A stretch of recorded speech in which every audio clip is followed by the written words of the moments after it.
भाई जो मामला अगर आया है, जो जिस ढंग का आपराधिक कृत्य की साजिश में और शूटर को राशि उपलब्ध कराने में और शूटर के द्वारा स्वीकार करना, तो मैंने हम बोल रहे हैं कि हमको तेजस्वी यादव फंसा रहे हैं, तो हमको नहीं ज़मीन हो जाता पटना में 43 बीघा।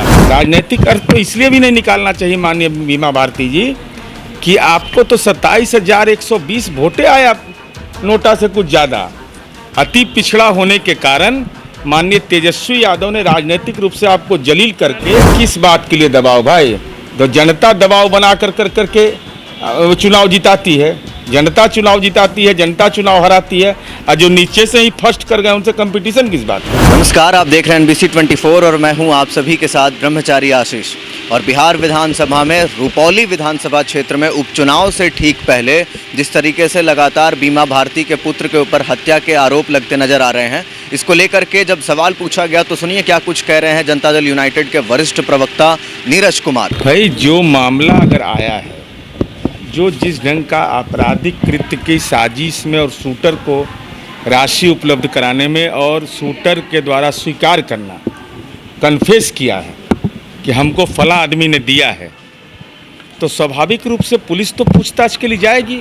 तो सच को आँच किस बात का है, इसके राजनीतिक अर्थ क्यों निकाल रहे हैं? राजनीतिक अर्थ तो इसलिए भी नहीं निकालना चाहिए माननीय बीमा भारती जी कि आपको तो 27,120 वोटें आया नोटा से कुछ ज़्यादा। अति पिछड़ा होने के कारण माननीय तेजस्वी यादव ने राजनीतिक रूप से आपको जलील करके जो उनका सामाजिक आधार का वोट था उसका ट्रांसफ़र करवा दिया निर्दलीय उम्मीदवार को, तो आपको तो राजनीतिक रूप से अपमानित किया है।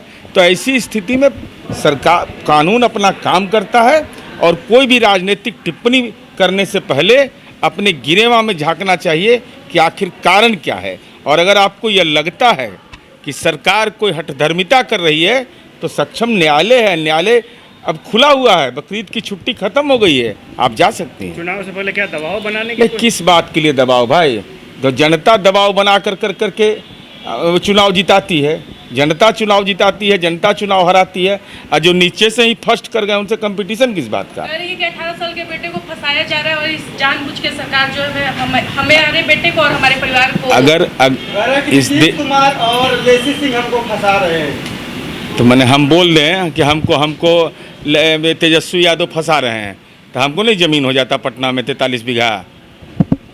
अरे कोई तर्क है? अरे तर्क यह है कि अपराध हुआ है, अपराध में अगर किसी ने कबूल किया है, उसमें आपकी भूमिका तलाशी है, तो उसके बारे में स्पष्टता से बताइए ना कि मेरा बेटा उसमें था नहीं था, राशि देने में उसकी कोई भूमिका थी कि नहीं, और उस परिवार के बारे में जरा सोचिए जिसके साथ ऐसी घटना हुई हो। तो सुना आपने किस तरीके से नीरज कुमार ने साफ कहा कि अगर गलती है तभी तो इस तरीके की बातें सामने आ रही हैं, क्योंकि इस तरीके के अपराध तो और किसी के ऊपर नहीं लगे हैं। और इसी के साथ साथ जब उनसे पूछा गया कि चुनाव से पहले दबाव बनाने की कोशिश की जा रही है, तो उन्होंने कहा ये सब बातें जो हैं वो बेबुनियाद हैं। इसी के साथ साथ क्या कुछ कह रहे थे सुना आपने। बाकी के अपडेट्स के लिए बने रहिए NBC 24 पर। कैमरा पर्सन विकास के साथ ब्रह्मचारी आशीष, NBC 24।